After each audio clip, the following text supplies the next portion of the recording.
Well, fellows, is the night that this whole thing reaches rock bottom.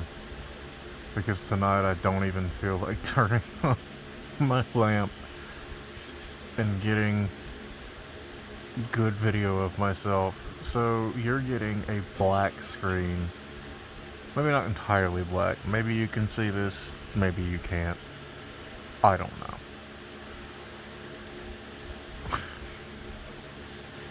Rock bottom.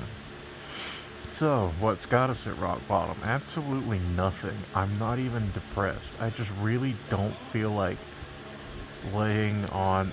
I naturally lay more comfortably when I'm laying on my left side, and I have to lay on my right side to face the light source so that I get, actual lighting.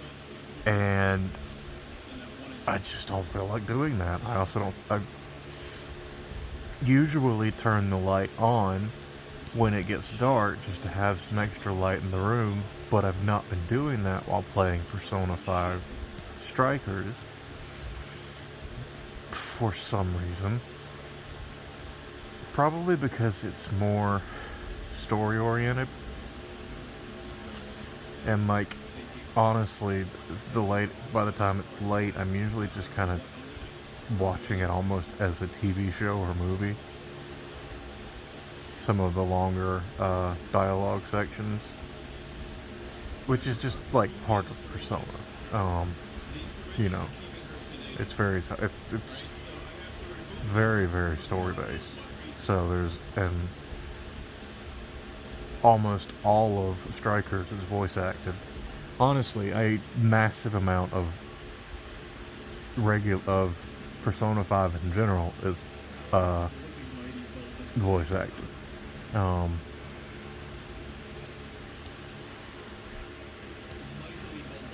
With most of the non-voice acted things being minor tasks and optional dialogue. But anyway, I digress. Point being, I just haven't been turning it on. So, at night, I'll have to get in bed and turn that on. And I think it makes me stay up longer. If nothing else, the past 2 nights in a row, both turning the light on and off. It's one of those lamps with a really long wire. You've seen the thing. It hangs from the ceiling. And the way I've got the wire, there's a lot of finagling between getting the switch within arm's length, but also actually in a wall outlet. So where it is a bit sketch, and it's being held. It's run on a chain type thing. I hesitate to call it a chain because it's so cheap, but it's a chain. And that's hanging off of a thumbtack to keep it where I want it on the wall. And the past few nights, I will, both turning it on and off, I'll knock it off that thumbtack and have to sit up completely. So it's a hassle. Is it less of a hassle than explaining it's a hassle? Probably. But an added benefit is I am able to mess around in the background on my phone while doing this now. I'm currently playing Opera Omnia, so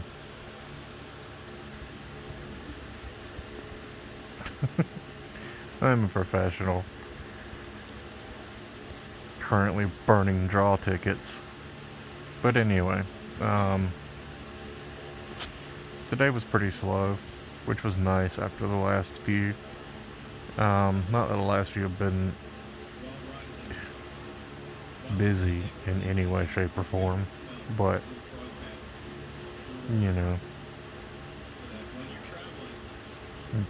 it was nice to do very little today. Um, just spent most of it playing Strikers, which is still really, really good. I think I'm getting close to the end now, but I have ways of stretching it a little bit longer if I feel like it.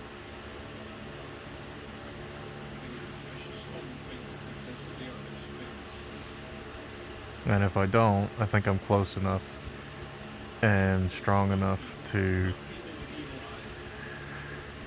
just run it through to the point where it'll still be, challenging.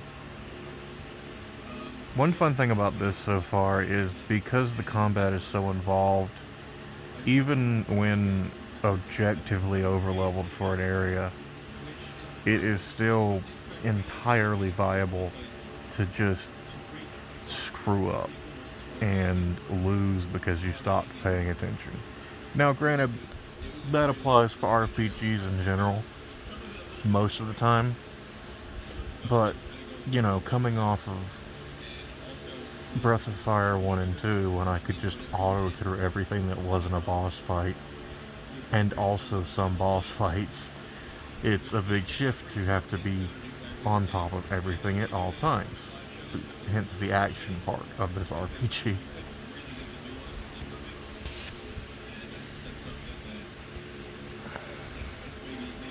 Speaking of, I'm thinking about, after finishing Strikers,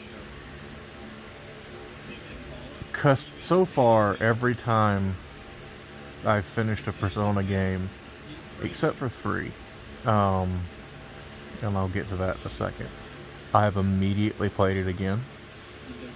But that's usually more about maxing out all the confidants and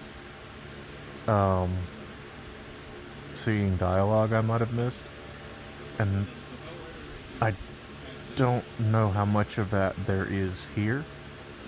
So I may or may not just immediately blow through it again. It won't take near as long to get through because having just finished a thing, I can skip a lot of the dialogue.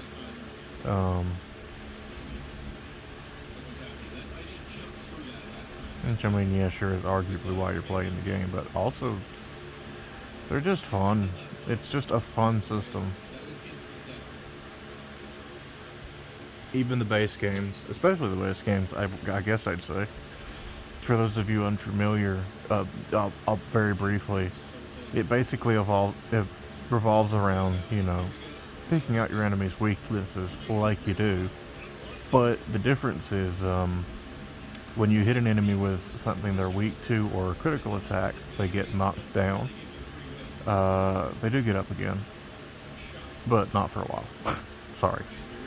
Tub thumping. That is a strange. I went so long not realizing the name of that song was Tub Thumping, and I don't think I want to know what it means.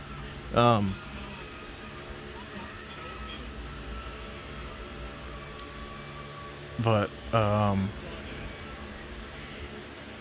basically, you knock the enemies down, and if there's only one, and you knock them down, or there's multiple and you have all of them knocked down, and you have more than one person in your party, you do an all-out attack.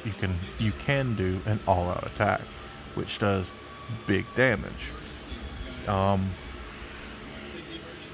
Also, knocking an enemy down via weakness or critical gives you another turn. And this applies to the enemy as well. The enemy knocks you down, they get another turn. Enemies don't do all-out attacks though, so if they manage to down your whole team, you don't have to worry about that too much.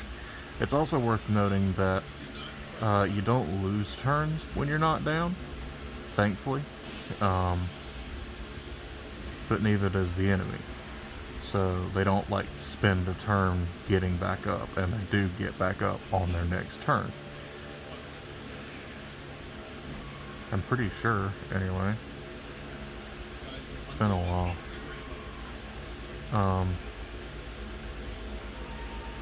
just realized there's a flat. Oh no. Oh, it doesn't matter. I just realized I'm recording from the back camera, but since I have no intention of appearing anyway, it doesn't matter.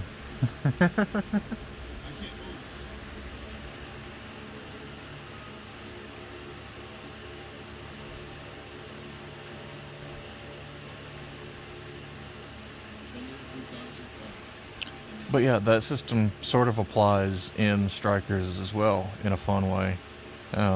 Just as an extra sort of area attack.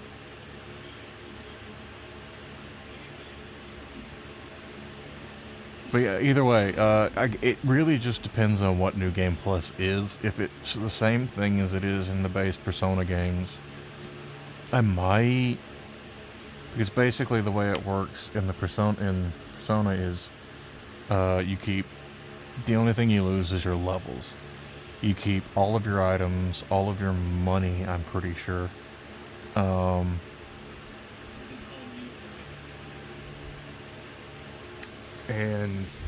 you keep your Persona Compendium, which is really important because the main character can always use multiple personas, and you can just buy them back. So you go into a new game, buy back your strongest personas, and proceed to, even though your character is technically a low level, the main character's stats is based on the persona equipped. So aside from their base HP and MP, which is SP, you buy a high level persona and your character's effectively a high level. Partners have to level up the hard way, unfortunately, but you'll be a monster. You'll be a one-man army, like one-hitting just about everything, including some bosses.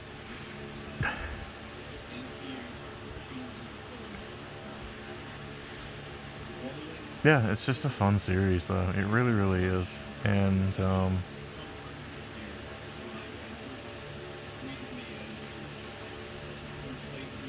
I'm just rambling at this point. This isn't a bad thing, except that I'm having a hard time stringing it all together. I'm just getting distracted. Maybe it's because I don't have my own face staring back at me to remind me that I'm doing something. But whatever. I'm gonna go to bed now.